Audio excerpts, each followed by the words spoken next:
τριός πεσούσεις, πασανίξ λέτε.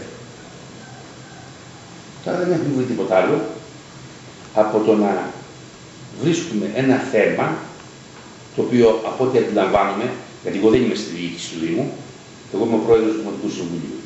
Όχι, δεν έχω άποψη, έχω άποψη και από το παρελθόν και τώρα και να είστε βέβαιοι και αύριο θα έχω άποψη.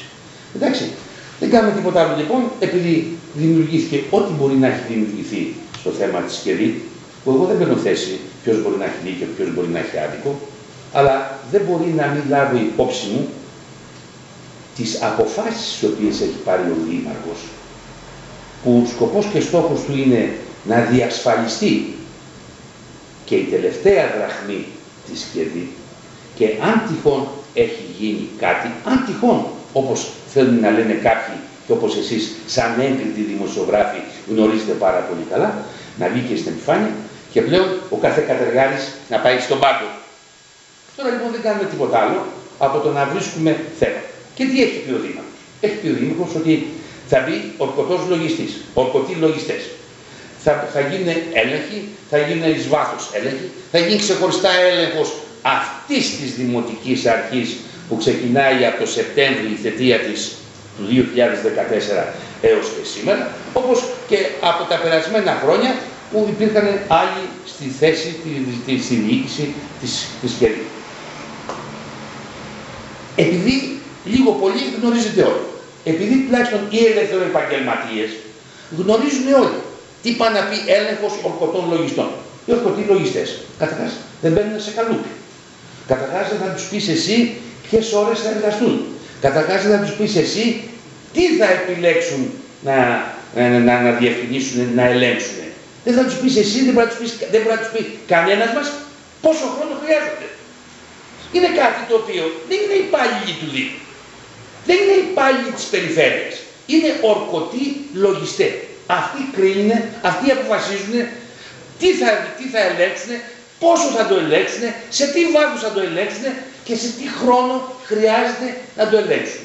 Εγώ σέβομαι την αντιπολίτευση που έχει το ενδιαφέρον, που δίνει το ενδιαφέρον να μάθει πού βρίσκεται ο έλεγχος των ορκωτών. Σας πληροφορώ ότι ούτε ο Δήμαρχος δεν μπορεί να τους ελέγξει για το πόσο χρόνο χρειάζονται ή πού βρίσκεται ο έλεγχος τους. Αυτοί λοιπόν με περίσκεψη, με νυφαλιότητα θα μας δώσουν τα αποτελέσματα. Δεν μπορούμε να πιέσουμε τους ορκωτούς λογιστές να δώσουν αποτέλεσμα όποτε εμείς το επιθυμούμε. Τώρα λοιπόν να έρθω, αφού έκανα αυτή τη διευκρίνηση και νομίζω ότι μιλάω με τα λόγω γνώσεως, ότι θα αντιλαμβάνεστε και εσείς ότι δεν σας λέω πράγματα που τουλάχιστον εσείς δεν τα γνωρίζετε ή οι συμπολίτες μου δεν τα γνωρίζουν.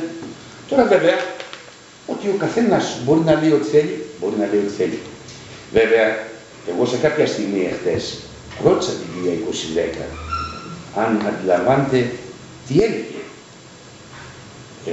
Είτε λόγω ίστου, είτε λόγω πρεμούρας, είτε λόγω οτιδήποτε, εντάξει, είτε υπερβάλλοντος ζήλου καμιά φορά, λέμε και κάποια πράγματα, τα οποία δεν είναι και τόσο εύκολα να τεκμηριωθούν και μπορεί από τη μια στιγμή στην άλλη κάποιος να βρεθεί κατηγορούμενος. Εντάξει, είπε κάποια πράγματα η κυρία 2010. Την προέτρεψε και ο Δήμαρχος, αλλά την προέτρεψε και ο Δημοτικός Σύμβουλος, ο κ. Παπαδημητρίου. Αν έχει οποιαδήποτε στοιχεία έχει, εγώ ευχαρίστως, εάν μου τα φέρει στο Δημοτικό Συμβούλιο, θα τα δημοσιοποιήσω.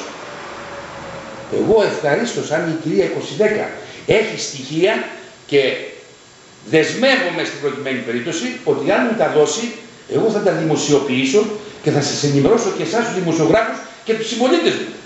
Αλλά, κοιτάξτε, δεν μπορούμε να λέμε κάτι απλά για να λέμε. Απλά για να δημιουργούμε εντυπώσεις. Θεωρώ ότι δημιουργούμε εντυπώσεις. Και θα έλεγα, δεν προκαλώ την κυρία 2010, γιατί η κυρία 2010 είναι ένας συνάδελφος, ένας δημοτικός σύμβουλος, όπως είμαι και εγώ, με τη διαφορά ότι εγώ είμαι ο πρόεδρος του Δημοτικού Συμβουλίου. Θα παρακαλούσα πάρα πολύ την κυρία 2010 και από τα φιλόξενα μέσα, και από εσάς δηλαδή, εάν έχει κάτι να το χρησιμοποιήσει, αν όμως δεν έχει κάτι, ξέρει η κυρία 2010 τι θα κάνει και τι πρέπει να κάνει. Δεν θα της το υποδείξω εγώ.